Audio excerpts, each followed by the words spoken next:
அனைவருக்கும் வணக்கம். இது நம்ம ஆதிவராகி யூடியூப் சேனல். நாளைக்கு ஜனவரி மாசம் 10ஆம் தேதி வெள்ளிக்கிழமை வைகுண்ட ஏகாதேசி திதி. வருஷத்துக்கு ஒரு முறை மட்டுமே வரக்கூடிய அதிசக்தி வாய்ந்த நாள் தான் நாளைக்கு நமக்கு இருக்கு. இப்படிப்பட்ட சிறப்பான நாள்ல இத கிழிச்சு போட்டு தண்ணீர்ல சேர்த்து நீங்க குளிச்சு பாருங்க. நாளைய நாள்ல இப்ப நான் சொல்ல போற இந்த பணவசிய குளியல் பரிகாரத்தை செய்யும் போது பரம ஏழைக்கு கூட நிச்சயமா குபேரனாகக்கூடிய வாய்ப்பு ஏற்படும். நல்ல ஒரு பண வரவையும் கோடீஸ்வர யோகத்தையும் ஏற்படுத்தி கொடுக்கக்கூடிய சக்தி வாய்ந்த குளியல் பரிகாரத்தை பத்தி தான் இந்த பதிவுல நாம பார்க்க போறோம். வாங்க, இது என்ன பரிகாரம்னு இப்ப நாம தெரிஞ்சுக்கலாம். நம்ம சேனலை இப்பதான் ஃபர்ஸ்ட் டைம் பாக்குறீங்கன்னா மறக்காம சப்ஸ்கிரைப் பண்ணிக்கோங்க. பக்கத்துல இருக்கக்கூடிய பெல் ஐகானையும் பிரஸ் பண்ணிக்கிட்டீங்கன்னா அடுத்தடுத்து நான் போடக்கூடிய பதிவுகளை நீங்க மிஸ் பண்ணாம தெரிஞ்சுக்க முடியும். நாளைய நாள்ல இருக்கக்கூடிய சிறப்புகளை பத்தி ஏற்கனவே ஒரு வீடியோல நான் உங்களுக்கு சொல்லியிருக்கேன். அது மட்டும் இல்லாம நாளைய நாள்ல இந்த இலை கிடைச்சா தவற விடாதீங்கன்னு சொல்லி அதிசக்தி வாய்ந்த பரிகாரத்தையும் அதே வீடியோல நான் உங்களுக்கு கொடுத்திருக்கேன். அந்த வீடியோவோட லிங்கை இந்த வீடியோவோட எண்ட் ஸ்கிரீன்லயும் மேல ஐகார்ட்லயும் நான் உங்களுக்காக கொடுக்கறேன். விருப்பம் இருக்கிறவங்க செக் பண்ணி பாருங்க. இப்போ நாளைக்கு வருஷத்துக்கு ஒரு முறை மட்டுமே வரக்கூடிய அதிசக்தி வாய்ந்த வைகுண்ட ஏகாதேசி திதி இருக்கு. வெள்ளிக்கிழமையோட சேர்ந்து வரக்கூடிய இந்த ஏகாதேசி திதி கூடுதல் சிறப்பு வாய்ந்தது. இப்படிப்பட்ட நாள்ல நமக்கு கோடீஸ்வர யோகம் ஏற்படுறதுக்கு, நம்ம வாழ்க்கையில இருக்கக்கூடிய தடைகள் நீங்கி நம்ம வாழ்க்கை முன்னேற்ற பாதையில போறதுக்கு நாளைய நாள்ல நாம வாங்க வேண்டிய பொருட்களை பத்தி, முக்கியமான பொருட்களை பத்தி இப்ப நான் உங்களுக்கு சொல்றேன். இந்த பொருட்கள் நாளைய நாள்ல நீங்க வாங்கும் போது உங்க வாழ்க்கையில பலவிதமான நன்மைகள் ஏற்படும். இப்ப நான் சொல்ல போற பொருட்கள்ல உங்களால முடிஞ்ச பொருளை மட்டும் நீங்க வாங்கினாலே போதும். எல்லாத்தையும் வாங்கணுங்கிற அவசியம் கிடையாது. அதே மாதிரி இந்த பொருட்களை நாளைய நாள்ல வாங்கும் போது ராகு காலம் இல்லாத, யமகண்டம் இல்லாத நேரமா பார்த்து வாங்கிக்கோங்க. நாளைக்கு வெள்ளிக்கிழமை காலையில 10:30 மணில இருந்து 12 மணி வரைக்கும் நமக்கு ராகு காலம் இருக்கு. யமகண்டம் நேரம் நாளைக்கு மத்தியானம் 3 மணில இருந்து 4:30 மணி வரைக்கும் இருக்கு. இந்த 2 நேரத்தை தவிர்த்துக்கிறது நல்லது. சரி, நாளைய நாள்ல வாங்க வேண்டிய பொருட்கள் என்னன்னு பாத்தீங்கன்னா, முதலாவது முக்கியமான பொருள் துளசி இலை. அடுத்ததா இரண்டாவது பொருள் பச்சை கற்பூரம். இந்த துளசி இலையும் பச்சை கற்பூரமும் இருக்கக்கூடிய இடத்துல நிச்சயமா பெருமாளும் மகாலட்சுமி தாயாரும் நிரந்தர வாசம் செய்வாங்க. பெருமாள் மற்றும் மகாலட்சுமி தாயாரோட வழிபாட்டுக்கு உகந்த நாளைய நாள்ல இத வாங்குறது கூடுதல் சிறப்புன்னே சொல்லலாம். அடுத்ததா நாம முக்கியமா வாங்க வேண்டிய பொருள் என்னன்னு பாத்தீங்கன்னா ஏலக்காய். இந்த ஏலக்காயில மகாலட்சுமி தாயார் வாசம் செய்யறாங்க. பெருமாளுக்கு உகந்தது இந்த ஏலக்காய். அடுத்ததா பாத்தீங்கன்னா மங்களங்களை நம்ம வாழ்க்கையில சேர்க்கக்கூடிய மஞ்சள் தூள், குங்குமம், அது மட்டும் இல்லாம வாசனை நிறைந்த பூக்களை வாங்குறதும் நல்லது. உங்களால முடியும்னா நாளைய நாள்ல தாமரை பூவை வாங்கி உங்க பூஜை அறையில இருக்கக்கூடிய மகாலட்சுமி தாயாரோட படத்துக்கு வச்சு அலங்காரம் செஞ்சு வழிபாடு செய்யுங்க. நாளைய நாள்ல பெருமாள் கோவிலுக்கு போறவங்க கட்டாயமா துளசி இலைகளை பெருமாளுக்கு வாங்கி நாம கொடுப்போம். அது கூட சேர்த்து ஒரு தாமரை பூவையும் வாங்கி தாயாருக்கு கொடுக்கும் போது இது இன்னமுமே நல்ல பலனை, அற்புதமான பலனை நிச்சயமா நமக்கு கொடுக்கும். அடுத்ததா நம்ம வாங்க வேண்டிய பொருள் என்னன்னு பாத்தீங்கன்னா, மங்கள காரியங்கள்ல எல்லாத்திலையும் முதலிடம் பிடிக்கக்கூடிய பச்சரிசி.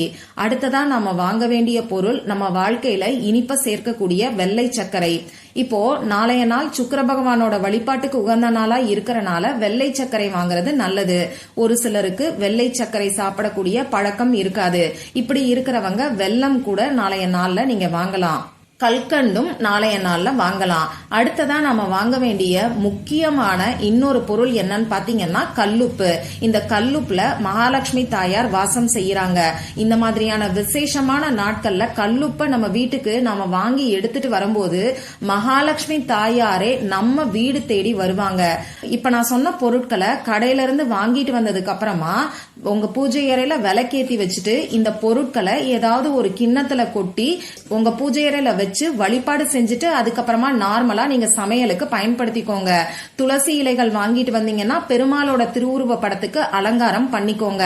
பச்சை கற்பூரம் வாங்கிட்டு வரீங்கன்னா அதை பணம் வைக்கக்கூடிய இடத்துல ஒரு சின்ன துண்டு வச்சுட்டு அதுக்கப்புறமா எப்பயும் போல நீங்க யூஸ் பண்ணிக்கலாம். இப்ப நான் சொன்ன பொருட்கள் இல்லாம இன்னும் ஒரு சில பொருட்களை இப்ப நான் உங்களுக்கு சொல்றேன். இதுல உங்களால ஏதாவது ஒரு பொருள் வாங்க முடியும்னா தவறாம நாளைய நாள பயன்படுத்திக்கோங்க. முதலாவதா நாம வாங்க வேண்டிய பொருள் வலம்புரி சங்கு. அடுத்ததா நாம வாங்க வேண்டிய பொருள் கோமதி சக்கரம். இப்ப நான் சொல்ல போற பொருட்கள் உங்க பூஜை அறையில ஏற்கனவே இருக்குன்னா நீங்க வாங்கணுங்கிற அவசியம் கிடையாது. எங்க வீட்டுல இல்லைன்னு சொல்றவங்க மட்டும் வாங்கறதுக்கு பாருங்க. அடுத்ததா நாம வாங்க வேண்டிய பொருள் துளசி மாலை, தாமரை மணி மாலை. இந்த 2 மாலையில நாளைக்கு ஏதாவது ஒரு மாலை நீங்க வாங்குறதுக்கு பாருங்க. இந்த தாமரை மணி மாலை பாத்தீங்கன்னா உங்களுக்கு நாட்டு மருந்து கடைகள்லயும் பூஜை சாமான்கள் விற்கக்கூடிய கடைகள்லயும் கிடைக்கும். ரேட்டும் உங்களுக்கு கம்மியா தான் இருக்கும். 100 ரூபீஸ் 200 ரூபீஸ் இந்த மாதிரி தான் இருக்கும். அந்த கடையை பொறுத்து ரேட் நமக்கு மாறுபடும்.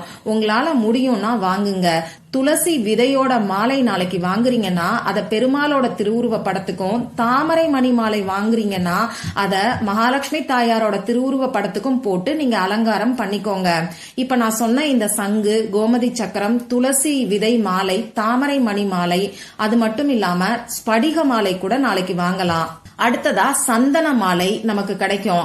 இன்னொன்னு வைஜெயந்தி மாலையும் இருக்கும். இப்ப நான் சொன்ன எல்லா மாலையும் இந்த வீடியோவோட டேக் ப்ராடக்ட்ஸ்ல நான் உங்களுக்கு கொடுக்கறேன். ஆன்லைன்ல வாங்கணும்னு விருப்பப்படுறவங்க அதை செக் பண்ணி பாருங்க. சரி, அடுத்ததா நாளைய நாள்ல செய்ய வேண்டிய அந்த பணவசிய குளியல் என்னன்னு இப்ப நான் உங்களுக்கு சொல்றேன். இந்த குளிக்கக்கூடிய பரிகாரத்தை பொறுத்தளவுக்கு நமக்கு எந்த விதமான கட்டுப்பாடுகளும் கிடையாது. எந்த தீட்டு இருந்தாலும் நாளைய நாள்ல இந்த பரிகாரத்தை நீங்க செய்யலாம். நாளைக்கு காலையில எந்திரிச்சு நீங்க குளிக்க போறதுக்கு முன்னாடி இந்த பரிகாரத்தை செய்யுங்க. நீங்க நாளைக்கு வெந்நீர்ல குளிச்சாலும் சரி, பச்சை தண்ணீர்ல குளிச்சாலும் சரி இந்த பரிகாரத்தை செய்யலாம். ஒரு சிலர் சொர்க்கவாசல் கதவு திறக்கிறதுக்காக கோவிலுக்கு போகக்கூடிய பழக்கம் இருக்கும். இப்படி பிரம்ம முகூர்த்த நேரத்துல கோவிலுக்கு போறீங்கன்னா அதுக்கு முன்னாடி குளிக்கும் போது கூட இந்த பரிகாரத்தை செய்யலாம். அதே மாதிரி ஒரு சிலர் உடல்நிலை காரணமா லேட்டா எந்திரிப்பீங்க. இப்படி நாளைய நாள்ல நீங்க லேட்டா எந்திரிச்சாலும் இந்த பரிகாரத்தை செய்யலாம். நாளைய நாள் ஃபுல்லா நீங்க எப்ப குளிக்கிறீங்களோ அப்ப இந்த பரிகாரத்தை செய்யுங்க. சப்போஸ் குளிச்சு முடிச்சதுக்கு அப்புறம் இந்த வீடியோவை பார்த்தா கூட நீங்க இப்ப நான் சொல்ற மாதிரி தண்ணீரை ரெடி பண்ணி முகம் கை கால் கழுவுறதுக்கு பயன்படுத்திக்கோங்க. நாளைய நாள்ல குளிக்கிறதுக்கு முன்னாடி ஒரே ஒரு பிரியாணி இலையை எடுத்து இந்த பிரியாணி இலைய உங்க 2 உள்ளங்கைக்கு நடுவுலையும் வச்சுக்கிட்டு உங்க குலதெய்வத்துக்கிட்டையும் பெருமாள் மகாலட்சுமி தாயார் கிட்டையும் இந்த வருஷம் ஃபுல்லாவே உங்க வீட்டுல எந்த ஒரு பண கஷ்டமும் இல்லாம நல்ல ஒரு பணவரவு ஏற்படணும், கோடீஸ்வர யோகம் ஏற்படணும்னு சொல்லி பிரார்த்தனை செஞ்சுக்கோங்க. இந்த பிரியாணி இலைக்கு வசிய சக்தி ரொம்ப ரொம்ப அதிகம். இப்படி பிரார்த்தனை செஞ்சதுக்கு அப்புறமா இந்த பிரியாணி இலைய 2-3 இன்னும் சொல்ல போனா 4-5 கூட கிழிச்சு நீங்க குளிக்கக்கூடிய தண்ணீர்ல சேர்த்துக்கோங்க. ஒரே ஒரு பிரியாணி இலைய கையில வச்சு பிரார்த்தனை செஞ்சுக்கிட்டு நீங்க குளிக்கக்கூடிய தண்ணீர்ல சேர்த்துக்கோங்க. இது கூட ஒரு சிட்டிகை அளவுக்கு மஞ்சள் தூள் சேர்த்துக்கோங்க. அடுத்ததா உங்க வீட்டுல ரோஸ் வாட்டர், அதாவது பன்னீர் இருக்கும்னா அதுல ஒரு 2 சொட்டை இந்த தண்ணீரோட சேர்த்துக்கோங்க. இவ்வளவுதான் நீங்க தண்ணீர்ல சேர்க்க வேண்டிய பொருள். இத தண்ணீர்ல மிக்ஸ் பண்ணதுக்கு அப்புறமா நீங்க குளிக்கிறதுக்கு முன்னாடி இப்ப நான் ஸ்கிரீன்ல கொடுத்திருக்கிற மாதிரி ஸ்வஸ்திக் சின்னத்தை உங்க வலது கை ஆள்காட்டி விரலால வரைஞ்சிட்டு அதுக்கப்புறமா நீங்க குளிங்க.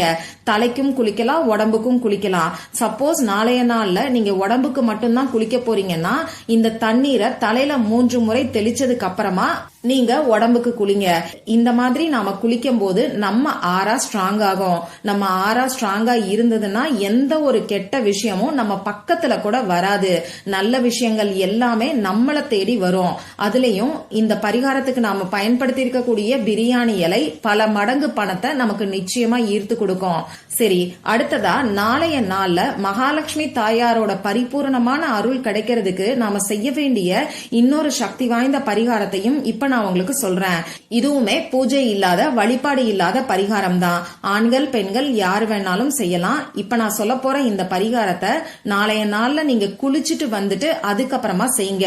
குளிக்கிறதுக்கு முன்னாடி கூட இந்த பரிகாரத்தை செய்யலாம். இருந்தாலும் குளிச்சு நம்ம ஆறாவ நாம ஸ்ட்ராங் பண்ணதுக்கு அப்புறமா, நம்ம ஆறாவ நாம சுத்தப்படுத்தினதுக்கு அப்புறமா இந்த பரிகாரத்தை செய்யும் போது இன்னமுமே அற்புதமான பலன்கள் நிச்சயமா உங்களுக்கு கிடைக்கும்.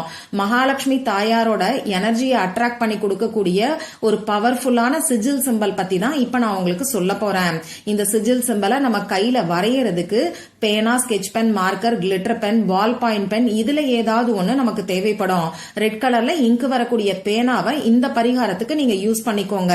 வேற எந்த கலரும் பயன்படுத்த வேண்டாம். இப்ப நாளைக்கு நீங்க எந்த நேரத்துல குளிச்சாலும் குளிச்சதுக்கு அப்புறமா இந்த பரிகாரத்தை செய்யுங்க. அமைதியான இடத்துல உட்கார்ந்துக்கோங்க. நீங்க சுத்தமா இருக்கீங்கன்னா உங்க பூஜை அறையில விளக்கேத்தி வச்சுட்டு வச்சுட்டு பூஜை அறைக்கு முன்னாடி உட்கார்ந்ததுக்கு அப்புறமா உங்க குலதெய்வத்துக்கிட்டையும் மகாலட்சுமி தாயார் கிட்டையும் பெருமாள் கிட்டையும் மனசுருகி பிரார்த்தனை செஞ்சுக்கோங்க. உங்களுக்கு குபேர யோகம் ஏற்படணும், 16 வகையான செல்வங்களும் உங்க வீட்டுல நிறைஞ்சு இருக்கணும்னு சொல்லி பிரார்த்தனை செஞ்சுக்கிட்டு உங்க கையில சுக்கிரமேடு இருக்கக்கூடிய பகுதியில, அதாவது இடது கையில லெப்ட் ஹேண்ட்ல கட்டை விரலுக்கு கீழே இருக்கக்கூடிய மேடு மாதிரி இருக்கக்கூடிய பகுதியை தான் நாம சுக்கிரமேடுன்னு சொல்லுவோம். அந்த இடத்துல இப்ப நான் ஸ்கிரீன்ல கொடுத்திருக்கக்கூடிய மகாலட்சுமி தாயாரோட எனர்ஜியை நமக்கு அட்ராக்ட் பண்ணி கொடுக்கக்கூடிய சிம்பலை நீங்க வரைஞ்சுக்கோங்க. இந்த சிம்பல் வரைஞ்சதுக்கு அப்புறமா ஒரே ஒரு நிமிஷம் இந்த சிம்பலை பார்த்து பணத்துக்கான அஃபர்மேஷன் ஏதாவது சொல்லுங்க. ஐ ஆம் எ பவர்ஃபுல் மணி மேக்னெட்னு சொல்லலாம். அப்படி இல்லைன்னா தமிழ்ல சொல்லணும்னு நினைக்கிறவங்க 4 திசைகளில் இருந்தும் 24 மணி நேரமும் நான் பணத்தை ஈர்த்து கொண்டே இருக்கிறேன்ற அஃபர்மேஷன் கூட சொல்லலாம். இவ்வளவுதான் இந்த பரிகாரம். மற்றும் ஒரு பயனுள்ள பதிவுல நாம சந்திக்கலாம். நன்றி.